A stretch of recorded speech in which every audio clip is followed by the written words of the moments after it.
welcome everyone to another Knocked Conscious. Somehow Kismet, super synchronicity, something crazy. Just when I thought I was out, they pull me back in. I had literally quit a month ago, man. And then I get a ding on my Facebook from this gentleman right there.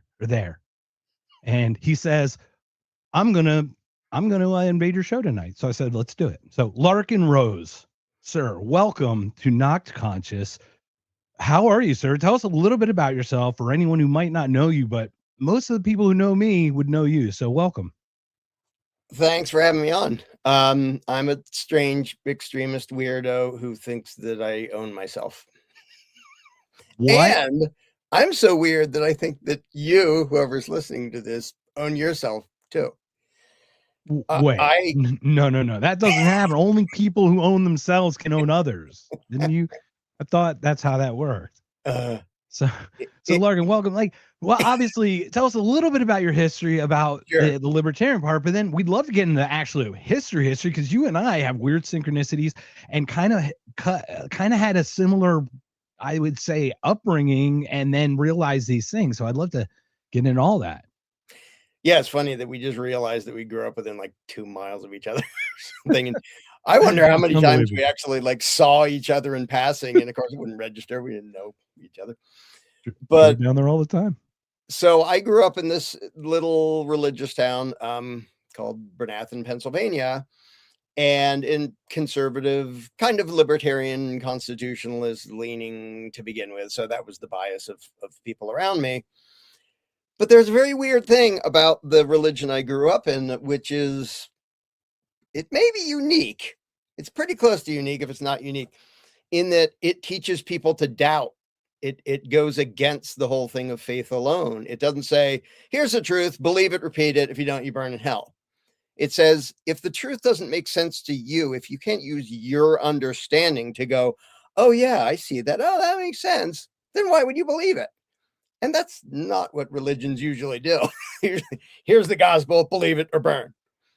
Yeah, well, it's kind of like schools, right? It's kind of like indoctrinated schools where it's set things and it's not learn at your own pace or whatever. It's structured, right? So you can add to the fact that I grew up in this religion that teaches people to doubt, the fact that I had, my father was a teacher for 8 zillion years. He was known as Doc Science in town.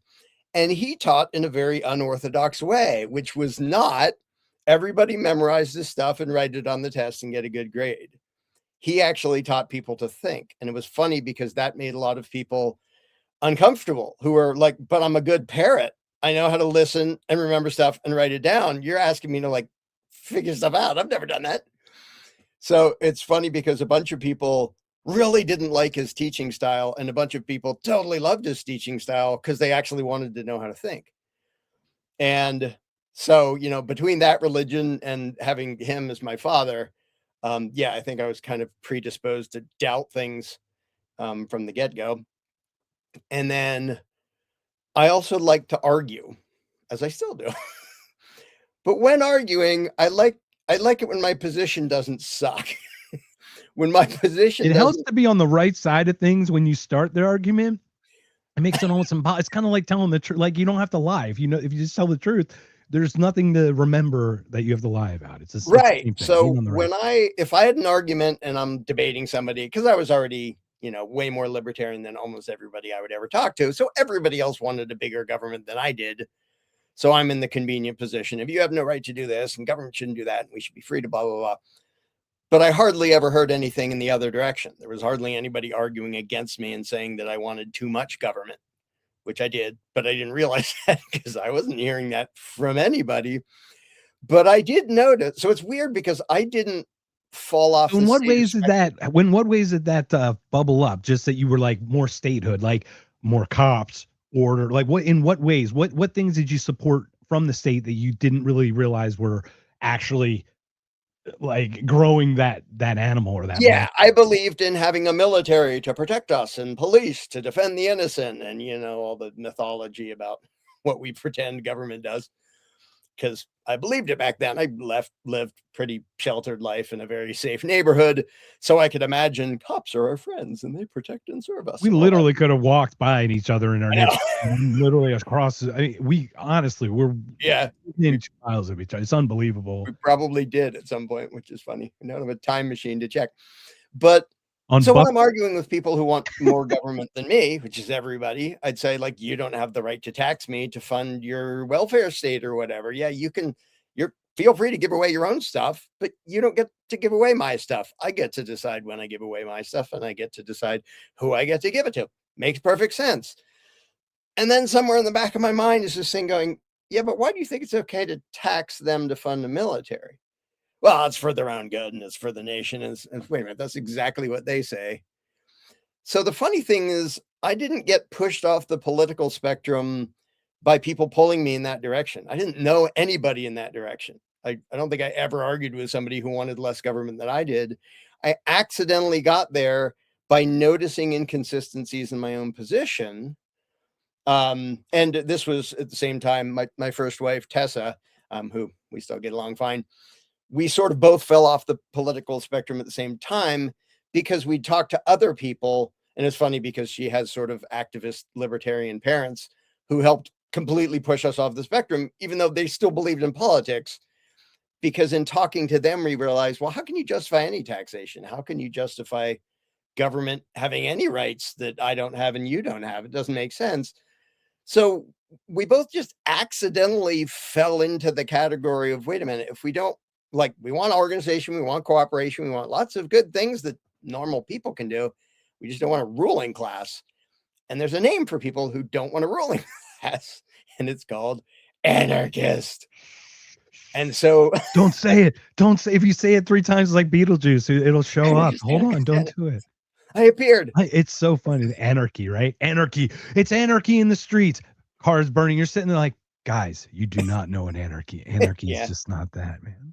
So, and I didn't Same at the thing. time either. I assumed one of the funniest videos I made, it was years ago, was making fun of a little pamphlet called The God Called Government, which is a very libertarian pamphlet, describes what government should only protect individual rights, blah, blah, blah.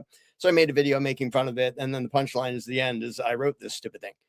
Like, I wrote this in 1994, back when I still believed there could be a protector government. There could be a legitimate government that only just did these certain things, because I still had the contradictions in my head. And instead of just going, well, that doesn't match, it was like, I have to make these fit.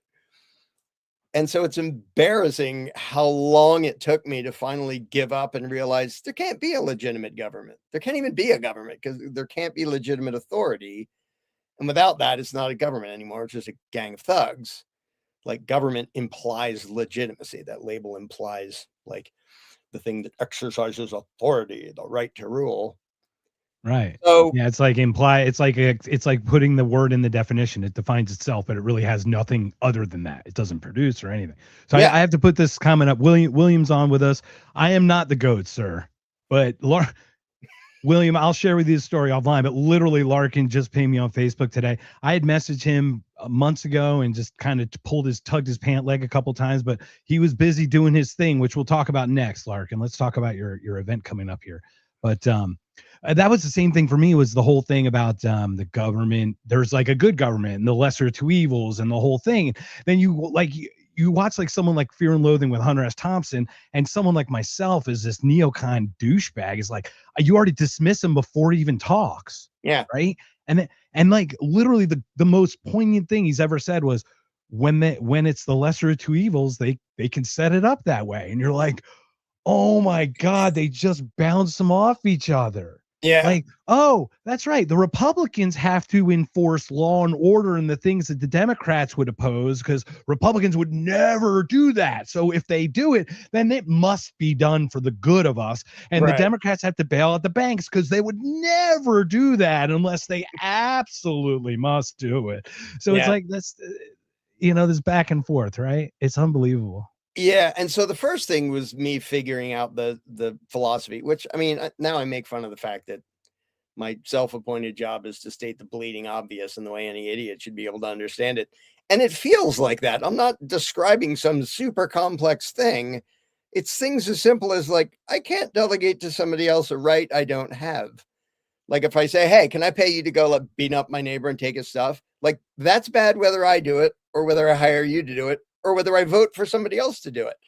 Like such an elementary level of thought that almost nobody goes through because this stuff isn't discussed anywhere. You memorize the statist mythology.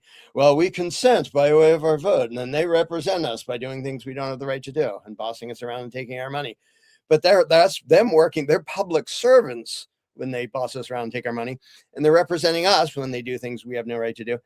So I believed all that crap and didn't look at it. But so after figuring out the philosophy, and obviously I read a million people talking about this stuff too. I didn't like figure it out from scratch entirely. But after that, I accidentally had a many years long education in human psychology, because when you go, oh, this is 2 + 2 = 4. This is not difficult to explain in a way that like it's really obvious. Like if anybody will listen, hey everybody, 2 + 2 = 4. Shut up, you're an extremist. We'd all be killing and eating each other. Like, wait, what? And suddenly having to realize we are not rational beings. We human beings, we think we're progressive and enlightened, and we analytically like think about the evidence and come to a logical conclusion. No, we do that like 1% of the time, if that. Really advanced chimps with really advanced piles of shit that we throw at each other. Yeah, That's about what we are. I mean, that's us. And so suddenly I realized, well, this isn't the challenge is not explaining the principles. That's pretty damn easy. The challenge is how do you get the other person to hear it when they've been trained their whole life to believe something completely ridiculous that conflicts with 2 + 2 = 4? And I have to look back at the former me and go, well, like the me of today would be kind of frustrated talking to the me back then, because I would have clung to stupid beliefs and made these, you know, backwards rationalizations for why no, we need government because. So having to figure out the psychology of, is there a way to say things that will have people think about it? And what people naturally do when they like learn some new important thing, I'm sure I'm sure everybody listening to this experienced this. They learn some new important truth and like, I want to go tell people about it. Hey, person I know, or a person I don't know, eager or beaver, whatever. right? There's this really Right. important thing. Shut up. I don't want to hear it. You're weird and crazy and I don't want to listen to you. It's like, oh, well, that didn't go the way I'd hoped. And figuring out that the human Wait, brain have is you couldn't have been the only person listening to this podcast for 6 years. You couldn't have been that only person, because there's only one person listening to this thing. That's literally what it is. so, and it's been 30 years since I gave up statism. So it's been a Wow. long haul. So this was a while ago, but still the process of figuring it out and then looking back at my own brain and going, what could anybody have said that might have sped up me figuring out the bleeding obvious and giving up this stupid superstition of authority? And I start to realize that like what people normally do, like I was saying, they go into evangelical mode. Here's something I think is really important. I'm going to hit you in the face with my words. People don't like that. It doesn't matter how true your idea is. They don't like that. They don't respond well to it. They feel attacked. They get defensive.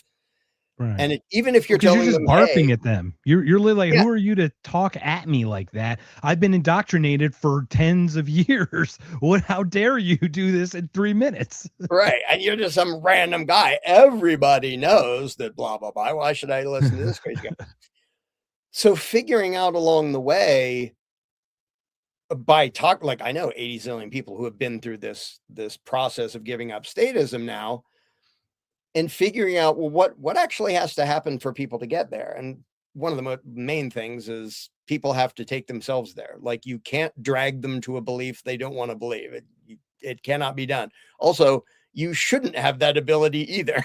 Because if you get to decide what somebody else thinks, that's kind of messed up. That's kind of the opposite of respecting their Look, self-ownership. the craziest way for me, and you'll understand this perfectly.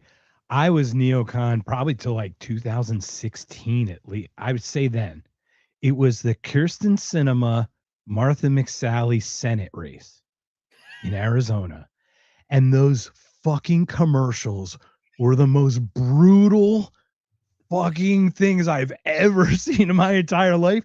And what was weird was I still thought lesser of two evils. I'm not going to lie. I was still there, right? Mhm. So I didn't vote for that election. That was like the first chip. I voted for Trump, but I didn't vote on the cinema mixed out. Like, so it was like I kind of backed away slowly from the voting, right? Well, Mhm. then 2016 and 20, I did vote Trump. And then 24, I voted Noda. I wrote down Noda. Next time, I'm not even wasting my breath because I didn't want to show them that I showed up for their fucking bullshit Right. illusory thing.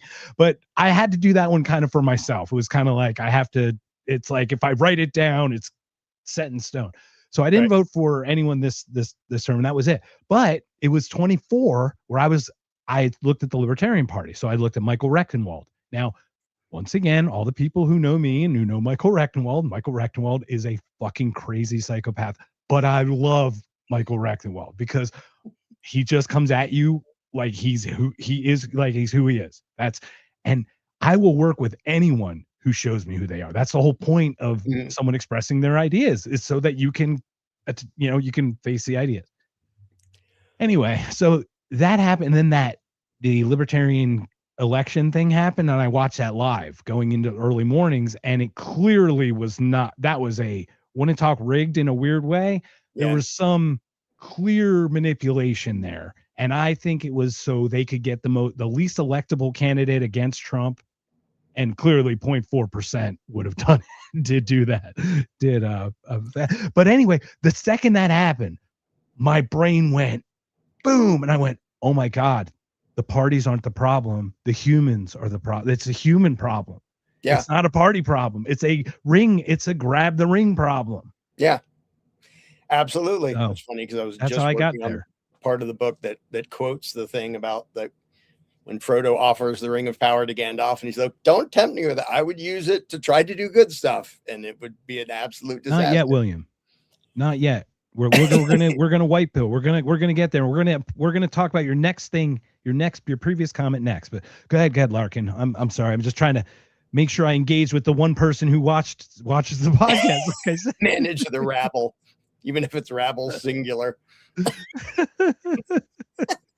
But that mindset of, oh, we need the right guy on the throne and that whole thing, like I was stuck in that for ages. Like I was, for me back in my day, it was 1994 Republican Revolution was like, they took the House, they took the Senate, they took the White House. They had some awesome propaganda about, we're going to slash all these federal things. We're probably going to do away with the income tax. Heard that before.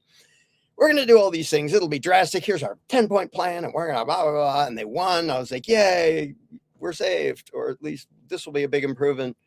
Nothing happened. Just nothing happened. The funny thing is, I think that's a positive, because as long as people can believe the system gives a damn about them, they keep falling for it. But when, like you were saying, when you were watching those commercials and you're like, wait, what? When people get hit in the face with the ridiculousness of the thing they're hoping for or they believe in, it's actually better. And so before Trump was elected the first time, I said, I do see a possible positive of him being elected, in that I think more conservatives still need to be stabbed in the back because they still think there's a political solution. So he'll get in there. He will absolutely stab them in the back every way there is. Then maybe they'll learn and stop thinking there's a political solution. And I know a bunch of conservatives who have since stopped thinking there's a political solution after being stabbed in the back by Mango Mussolini and all his underling stooges. So to me, it's weird, because to most people, they think politics is the game that matters. Politics is a stupid puppet show that doesn't matter in the slightest. The thing that matters is, what do the people believe? If all the people tomorrow said, we don't think any of you crooks have the right to rule us, the end. Like, there's not even a revolution. There's not a battle, because that's just some yammering politicians. If we're not obeying them, if we're not being their enforcers and giving them money and giving them, they aren't anything. So the realization to me that the entire problem resides between the ears of 8 billion people, it doesn't reside in DC. Yeah, they're evil psychos there, but they only have power because a lot of people imagine them to be authority. if those people stop imagining to be authority, okay, you can sit over there and tell us all how you have the right to rule us. If none of us believe you, then what? Like, we don't care. Like, Exactly. if I came out and said, I'm emperor of the world, everybody would say, no, you're not. And okay, I'm not. If they believed me, I kind of would be in a twisted, weird way. It's the same Yeah. with Congress and presidents. If you Well, think they're if part the of this, emperor has no clothes, I mean, yeah, if you're not being told, I mean, if you're in your vacuum, your echo chamber and your vacuum, Putin's living in his vacuum, Trump's living in it. He has to be told the yes things all the time, or else it wouldn't work. You yeah, can't do the things you do without the support and without the lack of contradiction or that lack of criticism as well. yeah. And so then the process of figuring out, well, how do you get people to think about these things? Now, there's a weird small percentage of people that I'm pretty sure you're in that percentage, and a number of people I know are in that percentage who like to think about stuff and maybe even read things on occasion, like Yeah, that kind of guilty. weirdo. I'm one of those darn whippersnappers. And so for that, I wrote a number of books and stuff, and I've been really proud of how many people said that my book, The Most Dangerous Superstition, like totally changed their life and their view of reality. But still, that's a percentage of the population about that big that's going to read a book about political philosophy. So I realized there has to be a different approach for the normal people. And we can sit around and bellyache and whine about the fact that, oh, no, stupid, indoctrinated sheep. And even if that's totally true, okay, but they're still empowering this big monster that's going to stomp on you. We sort of need them, even if they don't like things. It's still the means to the end. I mean, they're still going to be the tool that Yeah. does the thing. And so slowly figuring out the psychology of, are there way after, smashing my head against a brick wall for years and thinking nobody's going to pay attention, nobody's going to wake up, and figuring out there really are ways, but you have to start by training yourself to not do what comes naturally. And Amanda and I made a course called Candles in the Dark a number of years back, which teaches people how to approach the thing not as evangelicals, not as here's my belief, I'm going to hit you in the face with it, but as people who just know how to interview others, actually trying to understand them, actually listening to them and caring what they have to say. Doesn't mean you think they're right. You can think their beliefs are patently stupid. But the process of asking the right questions to people has a way better track record of bringing someone to the point where they go, well, I'm not really sure about that. I'll have to think about that. And that's sort of all you can do, is get them to the cognitive dissonance where they have to process it. Like you described it for yourself. I went through that. Almost everybody I know has gone through that, where it's like, wait, something here doesn't add up. You can't process that for somebody else. You can try to bring them to that, have them see it, like gently have them see the contradiction instead of saying, you have a contradiction in your head, you're stupid, to the point that they see it and go, yeah, I'm not sure what I believe about this. Because it's one thing if somebody doesn't like what you believe, they can just go, blah, blah, blah, I'm going away.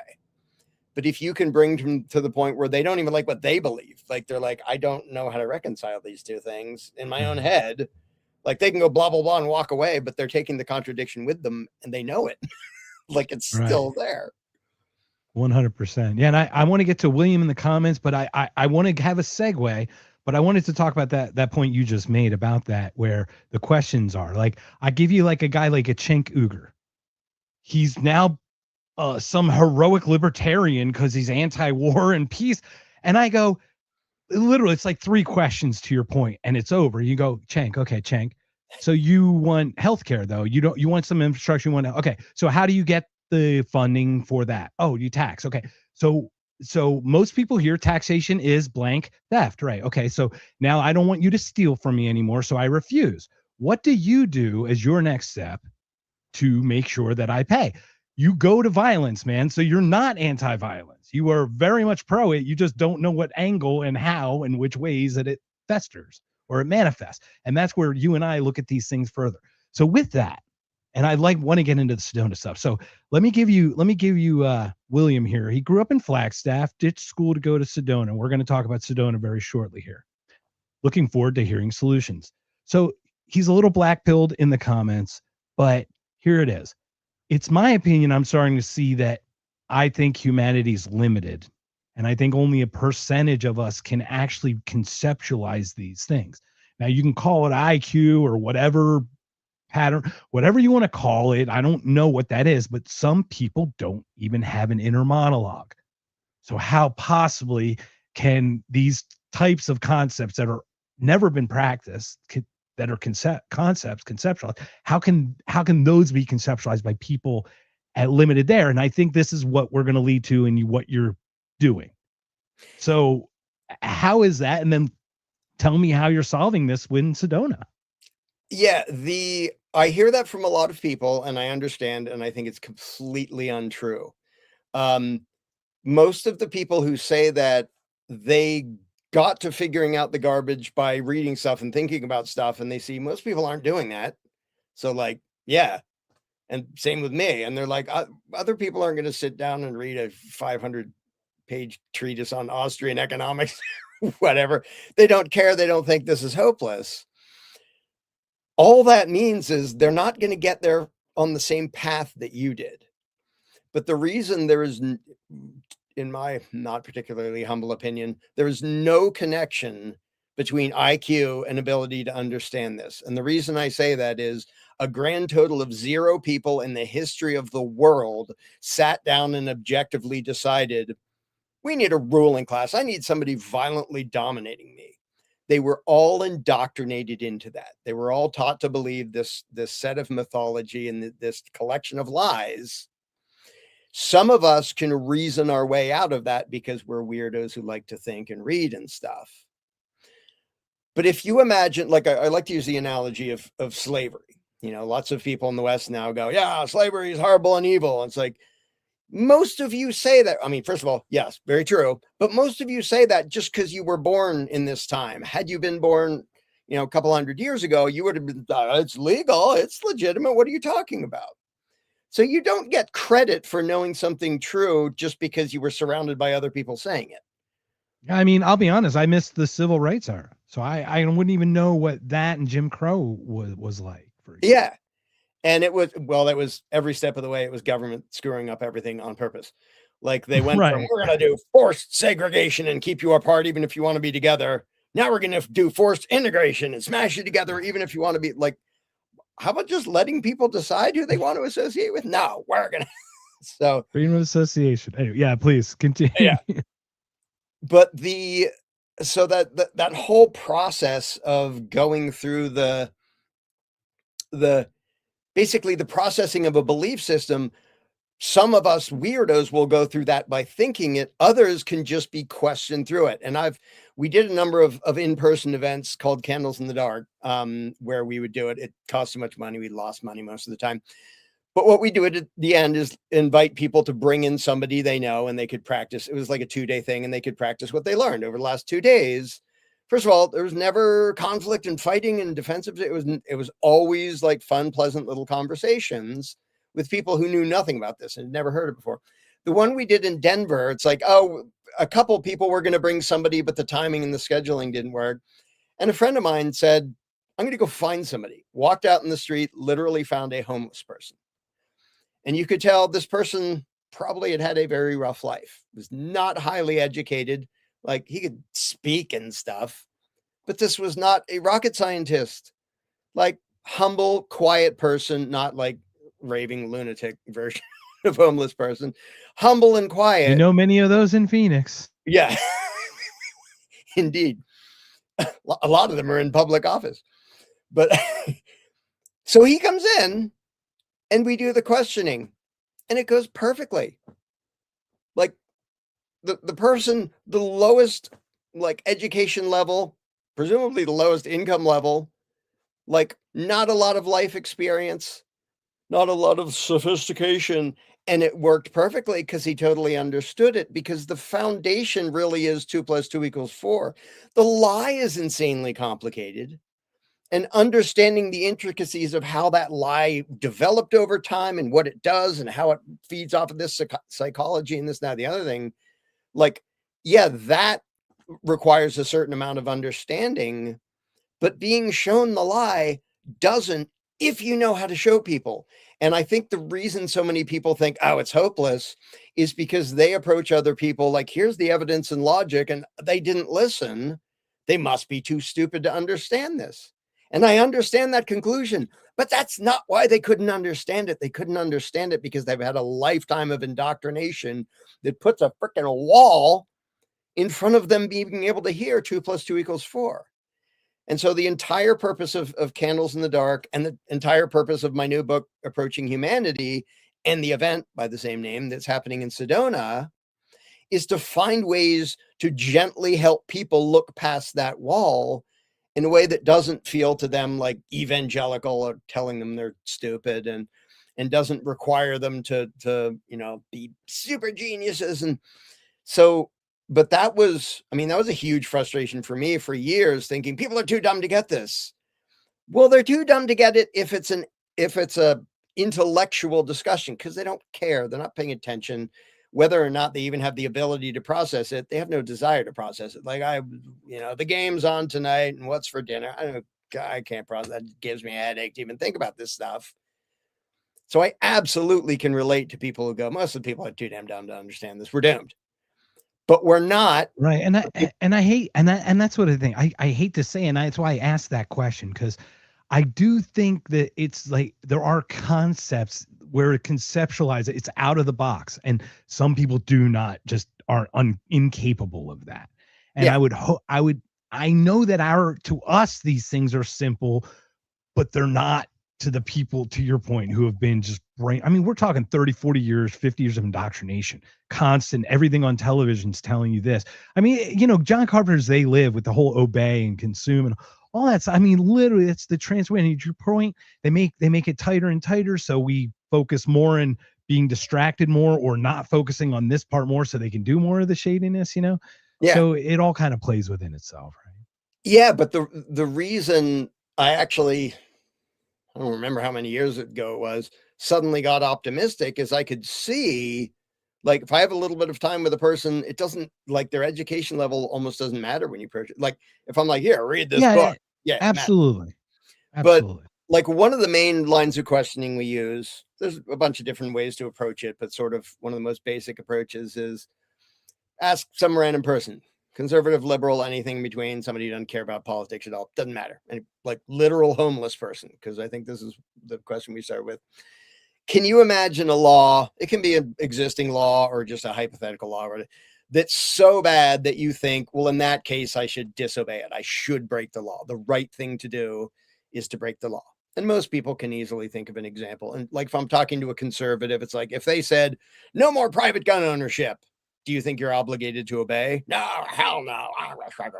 Okay, All right, cold I dead agree. hand, right? Yeah. Now, one of the and with a liberal, it might be, hey, if they say give us $10,000 so we can, start another war on the other side of the world, when there's a Republican in office, which is the only time they seem to care about it, would you be obligated to hand over money that you knew was going to be used for something you think is evil? Well, no, certainly not. So you can find any example, with any person, you can find some example. And a really easy one is, once upon a time, slavery was legal. Like, you were allowed to own people. That was screwed up, right? We all accept that was screwed up, and that disobeying the law in that case was the right thing to do. So whatever the example is, doesn't matter. That's the starting point, because if anybody, unless somebody all the way says, no matter what the law says, I should definitely obey it. And I've met zero people who do that. Like, people will have a longer or shorter list of the laws they would feel justified in disobeying, but almost everybody has some list. Like, if you made me do that, I'm going to resist. Okay, fine. By the way, one of the rules in when we're in Candles in the Dark mode is we don't say what we think unless it's to agree with something they just said. So if I say, do you think you'd be obligated to, like, morally obligated to pay a tax that's funding some evil warmongering on the other side of the world? No. Okay, I agree. I don't think you're obligated to do that either. Now, you might pay up because you're scared of what they'll do to you if you don't. If you knew you could get away with it, of not giving them the money that was going to be used for that thing you think is horrible, do you think that would be right and justified? And most people are already starting to hesitate and go, well, yeah, I guess so. Because you can tell they've never thought about this. Like, you think this ever comes up in public school? Like, the idea of disobedience? And I say, okay, let's say you do that, and then they find out, like, hey, you didn't pay that money, and they say, come on, hand it over. Again, you may be too scared to resist, but do you think you'd then be morally obligated to hand the money that you know is going to be used to do evil things? And just and it doesn't have to be taxes, it can be literally any law that they think is bogus. That is exercising the thing inside them that is actually still a human being. The thing that says, hey, if you, Mr. Authority, do that, you're not the boss of me anymore. I'm not going along with that. I have this line, and if you step over that line, I'm not doing it. It doesn't even matter if they're if they're delusional and thinking what they would resist. It reminds me of COVID. That's what happened with COVID. So when I was working, it was the up to was it the first if you had like 500 employees that were going to do the mandatory rollouts. I called my boss. I called my manager. I said, "I'm telling you right now, I am not taking this thing. I'm not taking it. You will do whatever we have to do to not do this. I will do whatever you need to do, except that I will not take this thing. I don't think it's going to be a thing. It's going to be that low. I go, trust me, once the first 200 do it, then they're going to move it to 100, then they'll move it to 50 employees. And by the time you're done, we're all swept up and this is all bullshit. I'm not doing it. I'm just not going to, I'll do it if I want to do it, but I will not be, forced to. And I love it because I actually work for someone who I would call like, I love my work and the fact that they respect me for my understanding of my body and myself, even though they might be more idealized with like the people that we're talking about. You know what I mean? Yeah. If that makes sense, So Yeah, cool. I'm grateful for that. And that, I mean, COVID was a fine example of a sociology experiment of how much bullshit are you going to put up with? Is there any line at which you're going to say, screw you, I'm not doing this? And up in Yavapai County, just north of Phoenix, pretty quickly, the sheriff came out and said, we're not doing this. We're not doing shutdowns and mask. Like the governor said, you all have to do this. And the sheriff said, no, you don't. We're the ones who would have enforced it, and we're not enforcing that crap. But it's a test. I mean, it's just like the question. It's just a real world test instead of a hypothetical question. At what point do you go, okay, you can command that all you want. You can say your authority and this is law and whatever else. But if you do that, no, I'm not obligated to do that. And one of the reasons I said that when they were doing COVID, that this is the dumbest thing I've ever seen them do.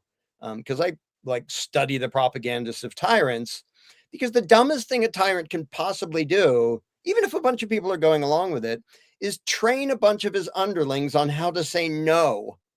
And it did exactly that. There were a bunch of people went along, because most people are, well-trained livestock, but a number of normally obedient, compliant, conformist, conservatives, whatever, were like, you don't get to decide I have to get an injection or wear the stupid or when I can leave my house. Screw you. And so I said, that's literally. And it was started by a Republican, though. The whole thing was kicked off. Yes. And no one let's not give the credit, let's not give the 6.6 trillion that was spent didn't increase the inflation at all a few years later with the lagging effects. Sure, those $1,200 this is the whole thing. This is where you and I try, we're laughing at it because we know it so well. We're just sitting here we don't even have to talk. We know the answers. We're laughing. Everybody else is like, what are you guys talking about? And getting to this level is so much dissonance too to crack. Right. And the beauty is, because I used to think if people don't get what's going on, we're doomed. And all these schemes and scams, the divide and conquer and the false flags and the warm up, huge list of this pretty clever evil crap they do to pit us against each other, to make excuses for we need a whole bunch of authoritarian power because otherwise you'll all get sick or you'll all be poor, or we'll get invaded, or immigrants will steal your jobs or some damn thing. And I used to think, well, people have to understand all that, and they don't to end this. They just have to understand those bastards aren't really the boss of me. I'm not beholden to them. And the beginning point is finding where people already have the line. At what point are you, okay, if they did this, I'm not doing that. I'm not going along with that. And then sort of encourage that. So when we're in Candles in the Dark mode, we're basically talking to the part of them that dares to own themselves and say, okay, in that case, screw you. My conscience wins. Your authority can go to hell. Because almost see how that would work. Imagine it's like, hey, okay, let me ask you this. Would you take your gun and pull the trigger and shoot someone? No. Okay, that's your line. Okay, so let's take a step back. So you're funding someone to be the proxy person to do that. Does that make it okay? Because there's a couple cushions in between. I mean, I could see how easily that could be effective in to a large group of people as well. Yeah, and one of the common lines of questioning, one thing we very carefully do is don't make anything sound like an accusation, even if they would totally deserve it. Like, you're advocating evil crap, including against me, you suck. Like, that can totally be true, but saying it isn't helpful. But a thing we do is, okay, if you like, if I'm talking to somebody who leans left and I say, like, do you believe in like a assault weapons ban or something? Yeah, I think all those should be, only government should blah, blah, blah. I don't trust government and only they should have those weapons. Okay, we'll sort that out later. If you assault me with a pool stick, it's an assault pool stick, by the way. Assault pool stick.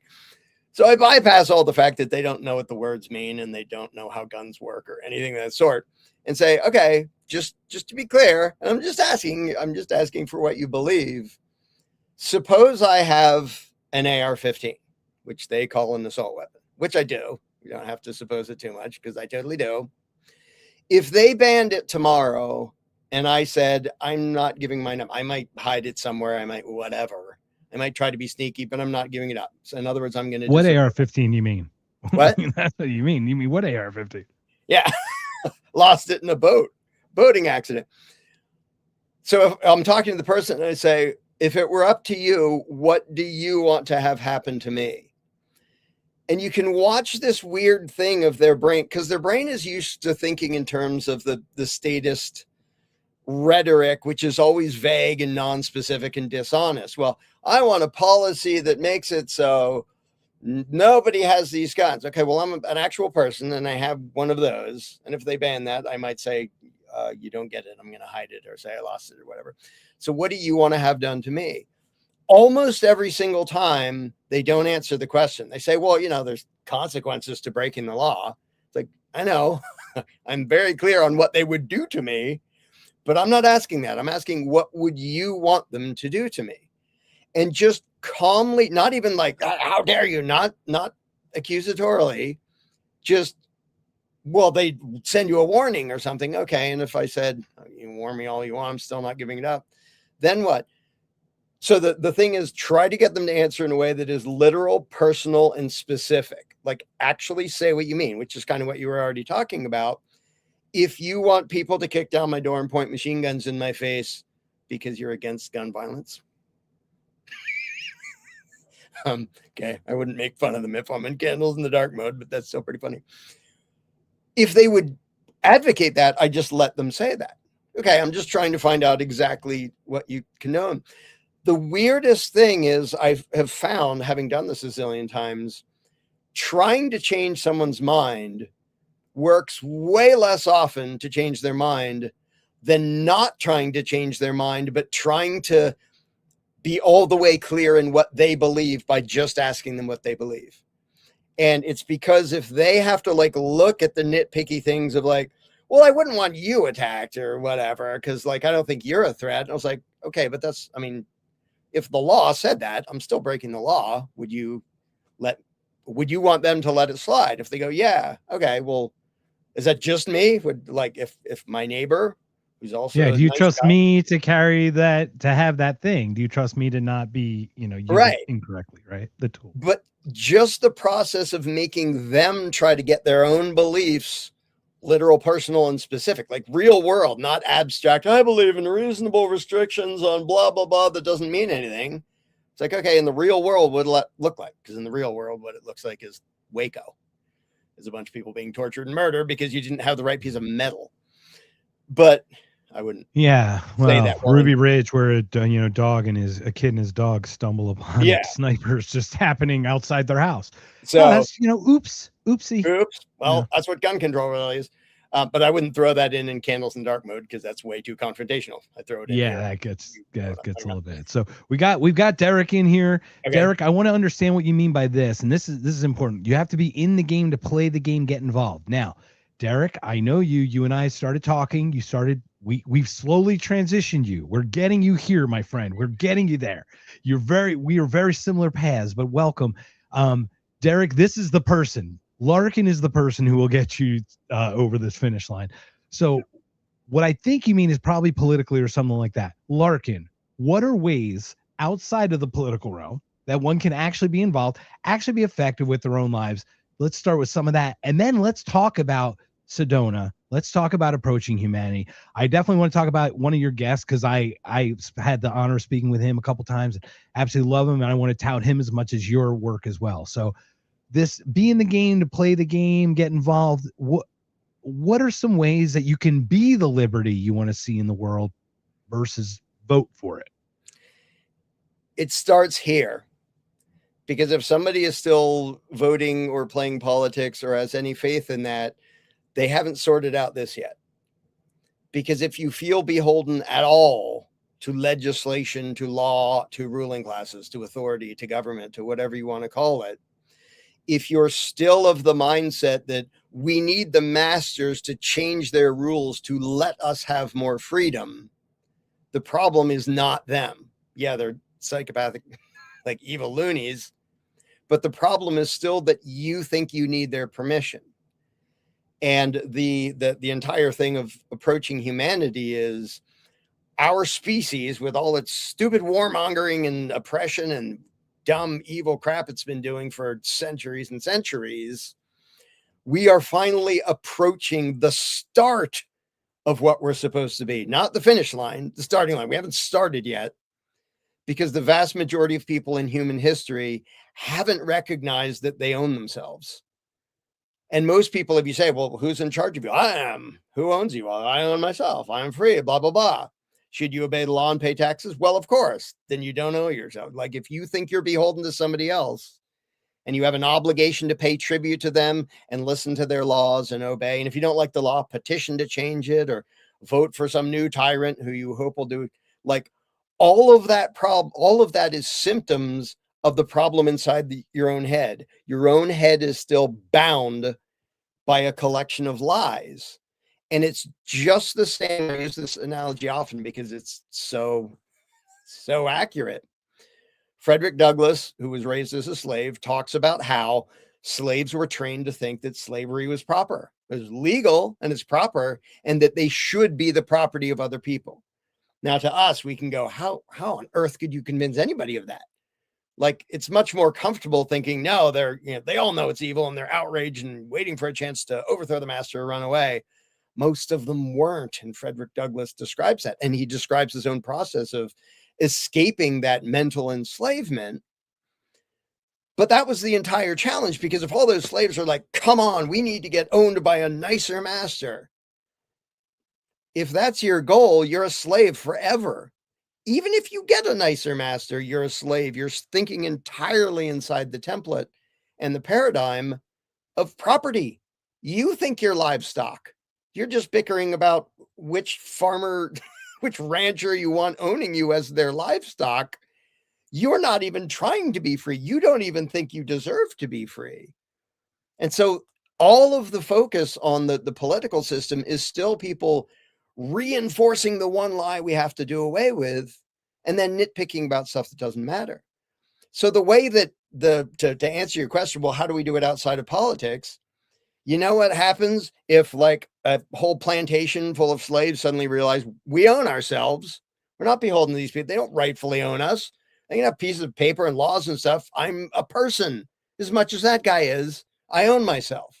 You know what they have to do to get freedom?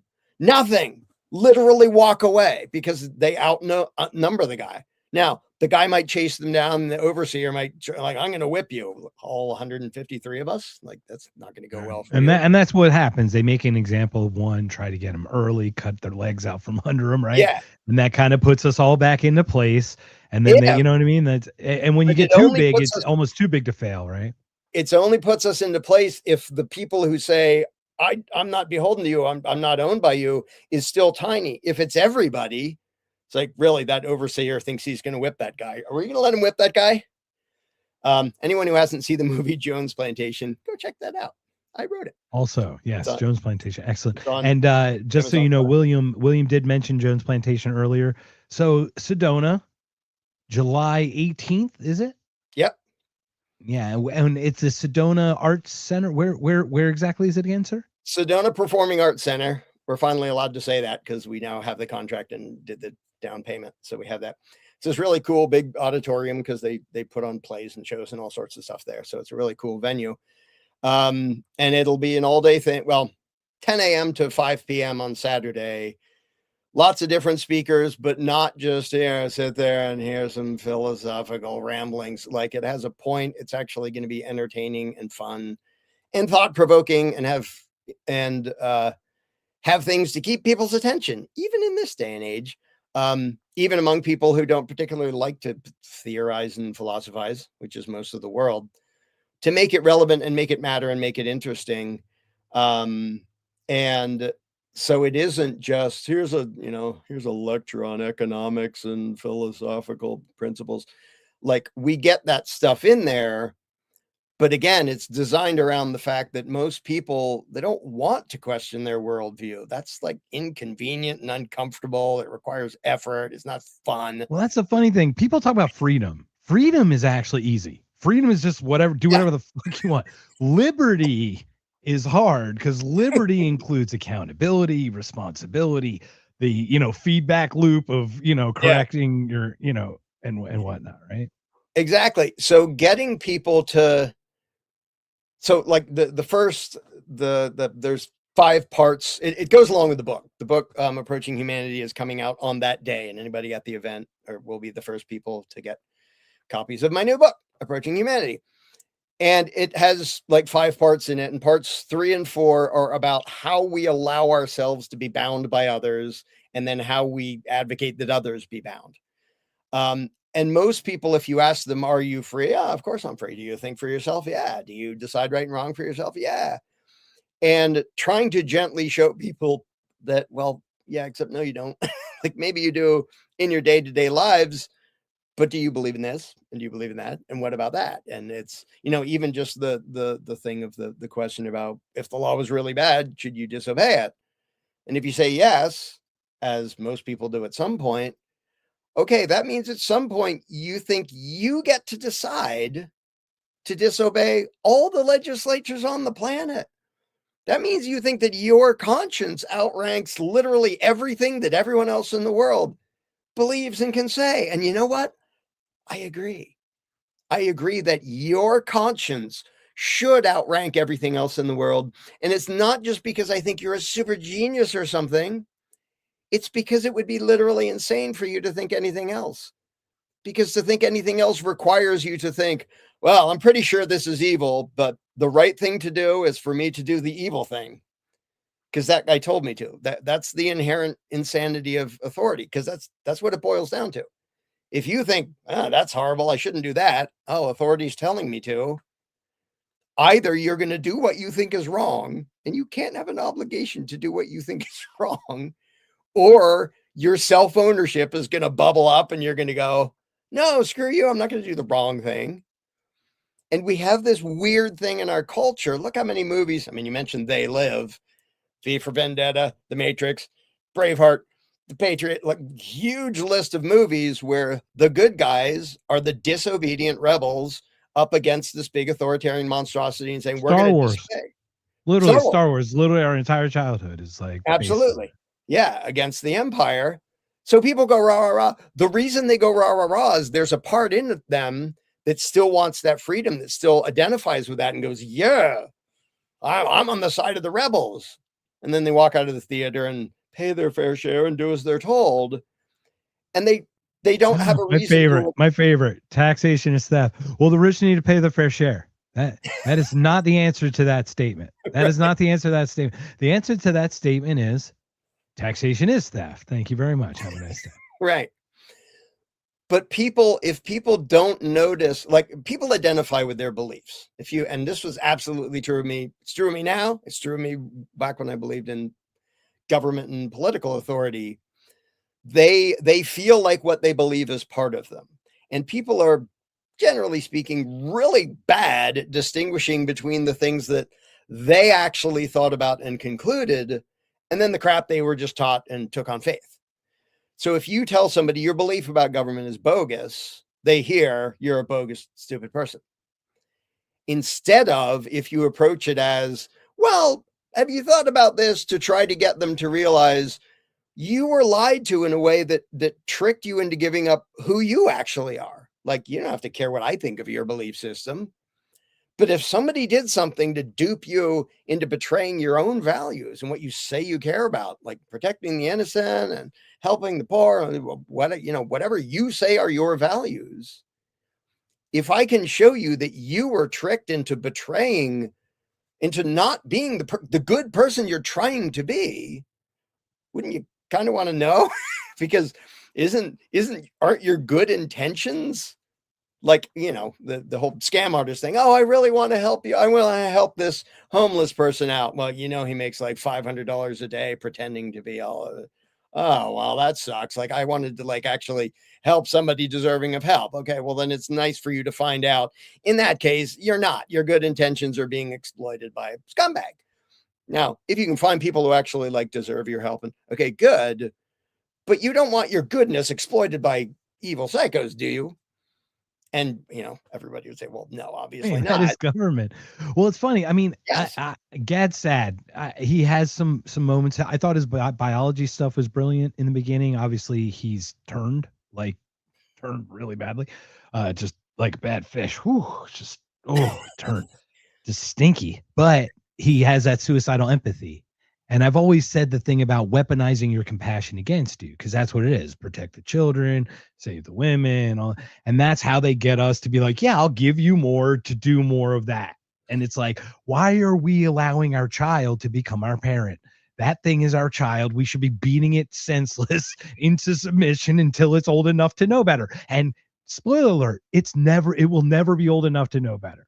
Yeah. And we didn't even make the thing. That's part of the mythology. Like, it made itself. But that's a big part of it, is getting people to like, if you can connect with somebody's good intentions, like why do you want this, reasonable gun control? Well, I don't want innocent people to be killed. Okay, me too. Like, good. I'm glad you don't.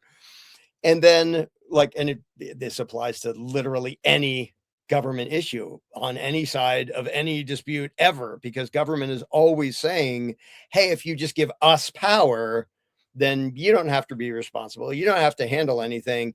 And we'll deal with that thing that you think is super important and bad. Like, we'll stop the super bad people, or we'll help those people in need. You just have to give us money and power and do as we say. And obviously, if you don't give us money and power, it's because you don't care about the poor, or you don't care that the immigrants are killing people, or you don't care about this or the other thing. And so gently walking people up to the fraud and show them the problem isn't that you have crappy intentions. You don't. And if you do, I don't want to talk to you. I'll go find somebody else. The The problem actual is, problem is that you have a heart and the psychopaths who are running things don't have a heart. yeah, That's the problem. and You you're actually do have a heart. projecting your goodness onto them. So some of the things the book goes through and the event will go through is the fact, if somebody comes along and says, like, I care about what you care about, I want good things, I want to serve you, I want to help you, and the way I want to do that is I want your permission to take your money and boss you around.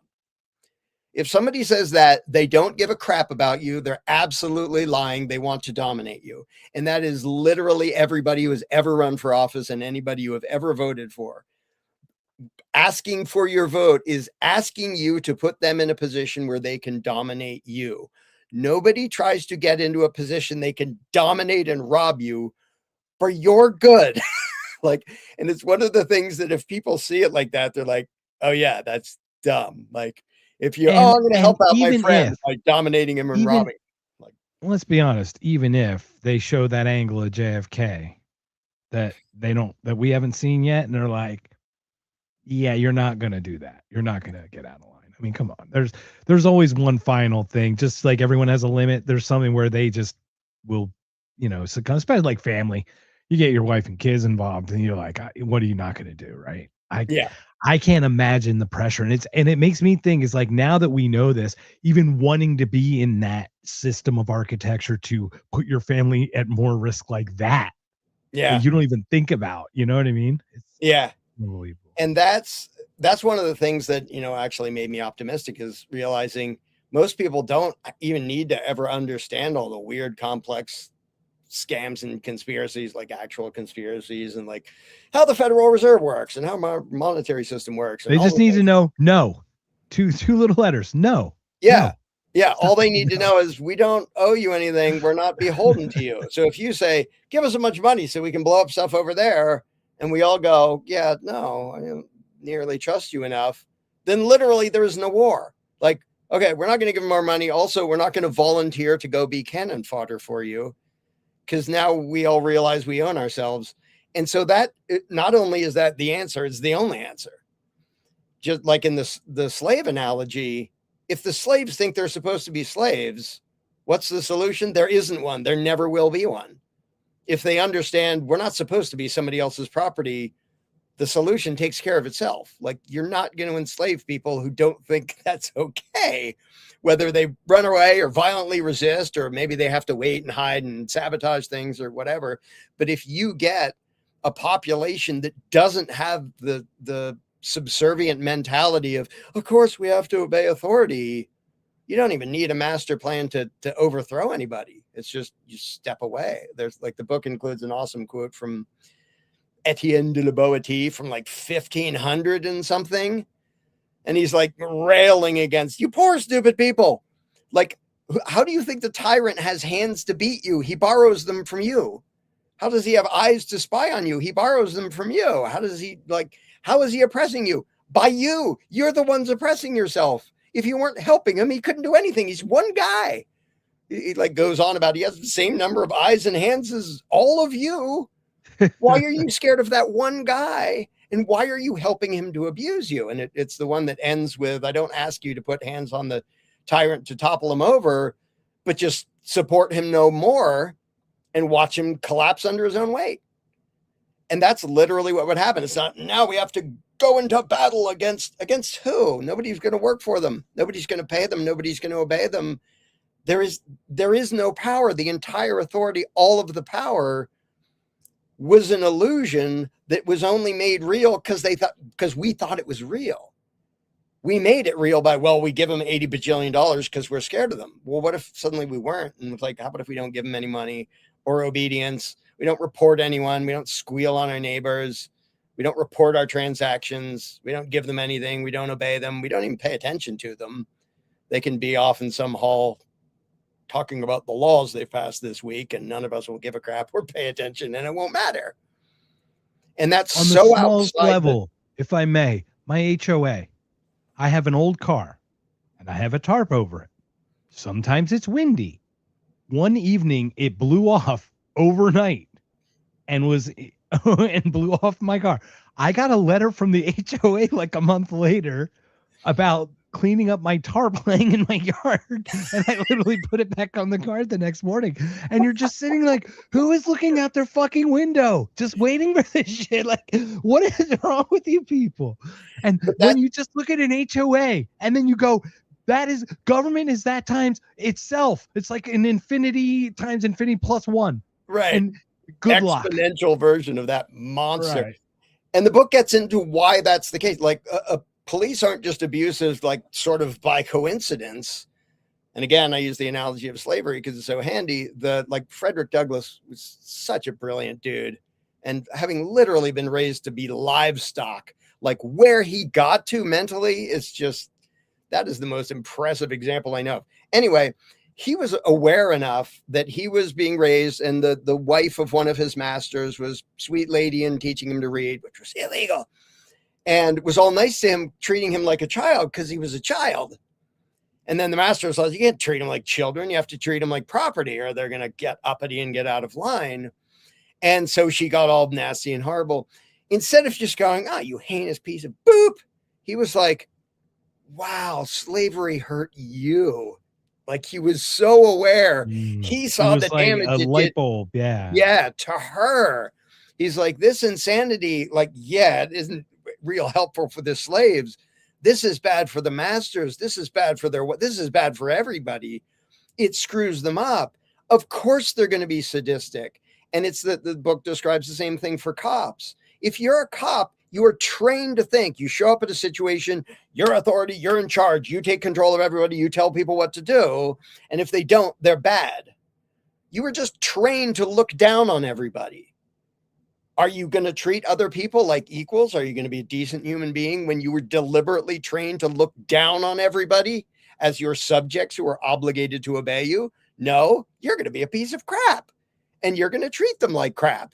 And then people are going to go, oh, why did they do that? Because they were trained to view you as livestock, and the training worked and they view you as livestock. And if a cow tries to walk the wrong way, you don't reason with it. You go, get back here. They treat you like livestock because it is their job to treat you like livestock. And people are all shocked. And, oh, power corrupts. I can't imagine why. Why wouldn't it? You're literally telling these people, these underlings you have the right to boss them around and take their money and control them and punish them if they disobey. You think they're going to be nice to you if they believe that crap about themselves? And so walking through that. Go ahead. I gotta give it for Derek, because Derek's our resident statist, but I love Derek because Derek is definitely coming around. But he's like, I was in my South Carolina house, HOA wanted mailboxes conforming with Carolina green paint. I did mine in 2 neighbors. I'm a hero. I just thought that's funny. So you're a hero, Derek. Thank you for your service, Derek. Service to humanity. I just thought that was funny. But even in the setting of like an HOA, which is kind of it's a dinky amount of power. I mean, it's enough to be really obnoxious and annoying and robbing people and stuff. But you can see how it brings out the most obnoxious people, because a decent person, like, I don't want to like bug my neighbors about the height of their lawn and crap. It's like, guess who's going to apply for that job? Power happy psychos. Guess if it's going to make them nicer to give them the ability to boss other people around and control them. Nope, it's going to make them even bigger jerks than they already were. Right. And so it's like, what's that? Money makes someone nicer. And no, it just enhances whatever they are. Like, right. It's an enhancer. It's a magnifier. It's not, none of these things make people better or worse. They just brings out whatever that inside of whatever they are at the time is stronger. It shows what was already underneath. Although it does feed the nastiness and sort of gives them societal. Yeah, it has a negative energy to it for sure. But yeah, so, and that's actually, this may be a good way to segue into, I'm pretty sure you were going to talk about Sheriff Hathaway. Yeah, let's do it. Let's talk about Sheriff. Because he'll be speaking at the event. He's an awesome guy. I've talked to him a number of times and we exchanged like voice messages back and forth. And I asked him if he would speak there. Because so once again, elaborate a little bit about who that is, and we'll talk about some of these other speakers you have coming. Yeah, he's a like very, very thoughtful, very well-read, very intelligent dude. Of anybody I've ever met who has a badge, he is the very top. Badges? We don't need no stinging badges. We don't need no stinging badges. But his story, and I don't want to spoil too much of it because he can tell pieces of his story. He wasn't like, give me the ring of power and I'll save the day. He was like, I just don't really want a tyrant to have the ring of power and boss me around in my own county. But to see it from his perspective, when he's there with the ring of power and he's like, I don't really want to use it. I'm just a person trying to help people get along and stuff. And so I think he's one of the few who could do that. Like in Lord of the Rings, it's like the humble little hobbits and the super wise are like, don't use that stinking thing. And everybody else is like, no, I could do good with it. And so hearing bits and pieces of his story, which it's funny because I told him it's automatically going to have more credibility to the average listener. Wow, you're a sheriff with a badge. And then to hear him describe from his vantage point, when he doesn't believe in the whole aggression and bossing people around and like, I'm authority, I have to do what I say. Like he's actually a decent human being with a badge, which is very weird contradiction. I was fascinated. I'm pretty dang sure everybody who hears it, whether they're at status, know nothing about this, or a voluntarist or anybody else.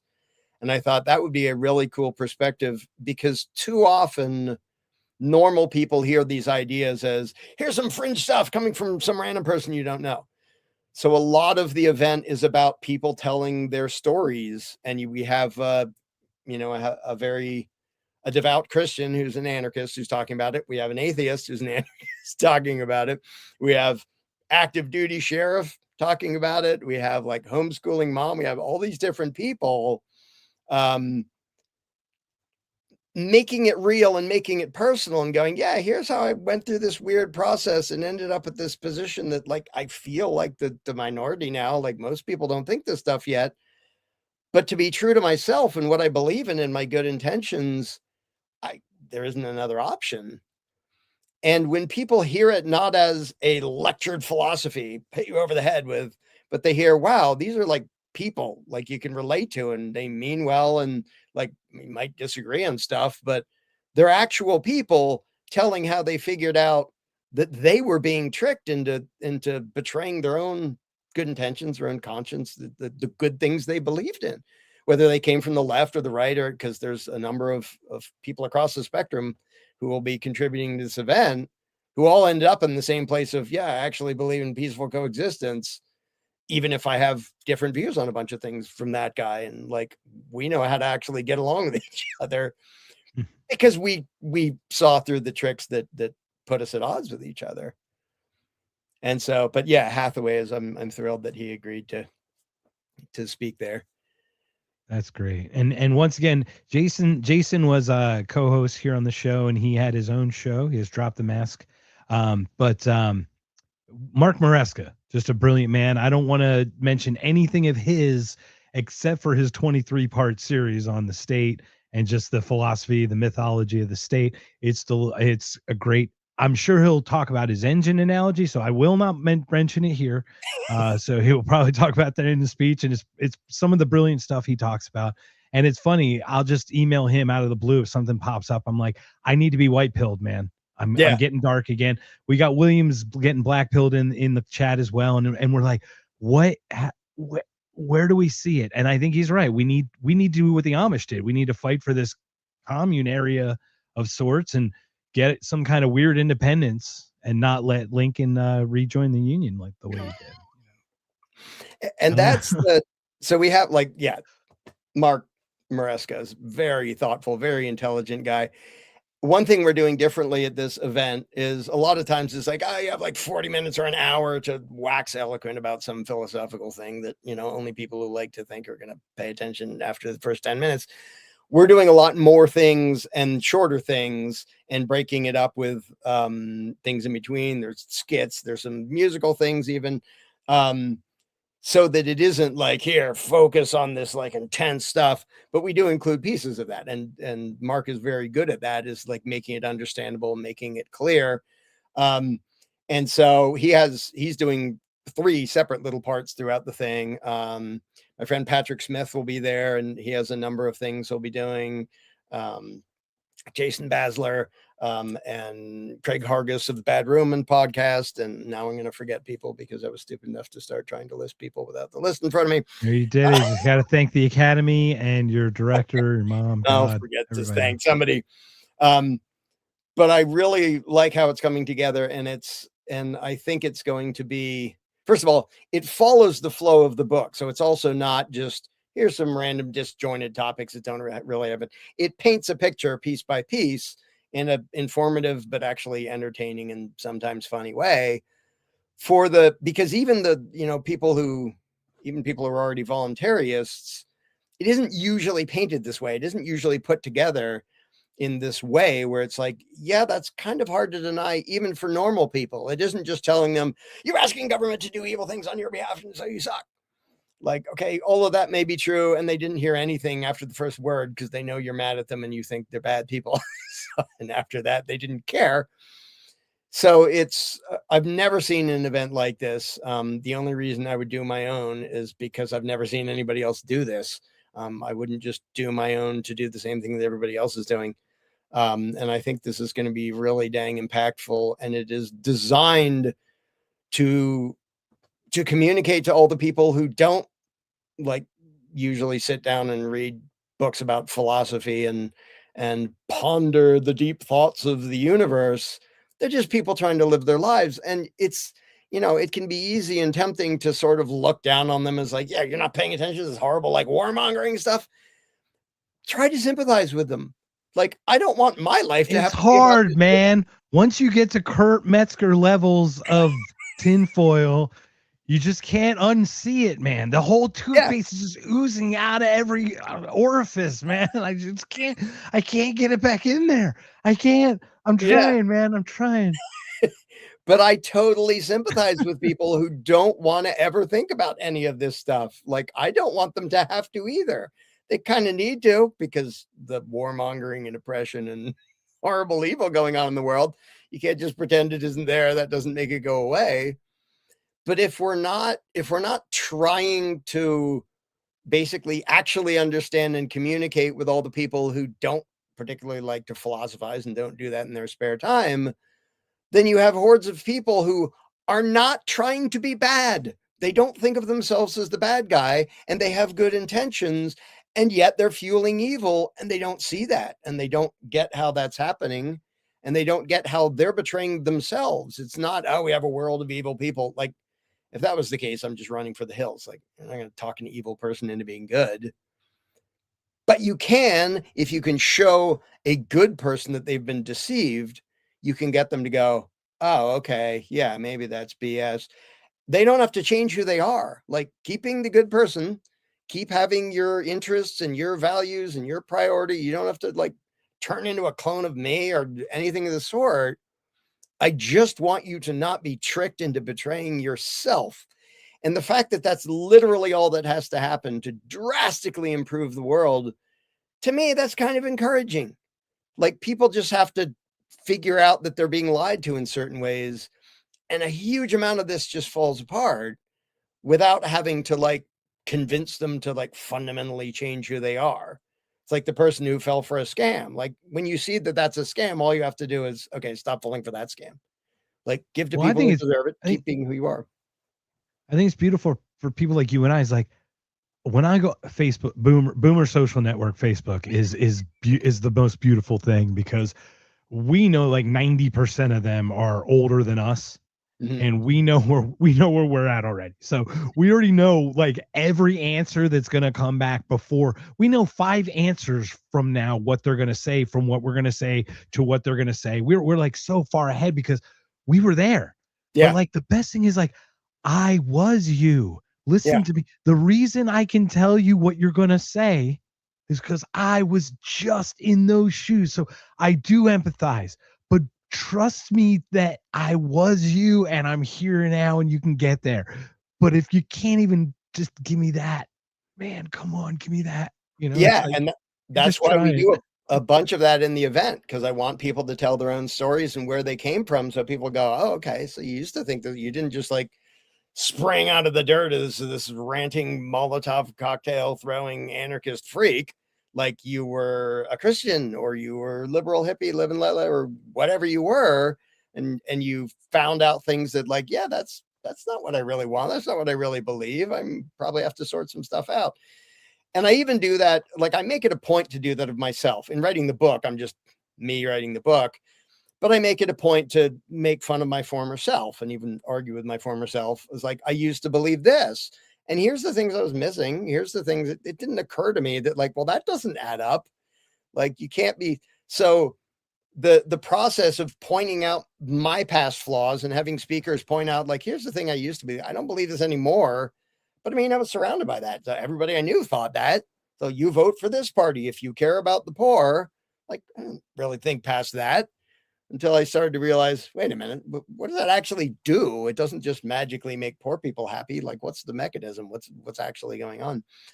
And so having people basically connect to the humanity of it instead of just have it as, here's this dry philosophical lecture.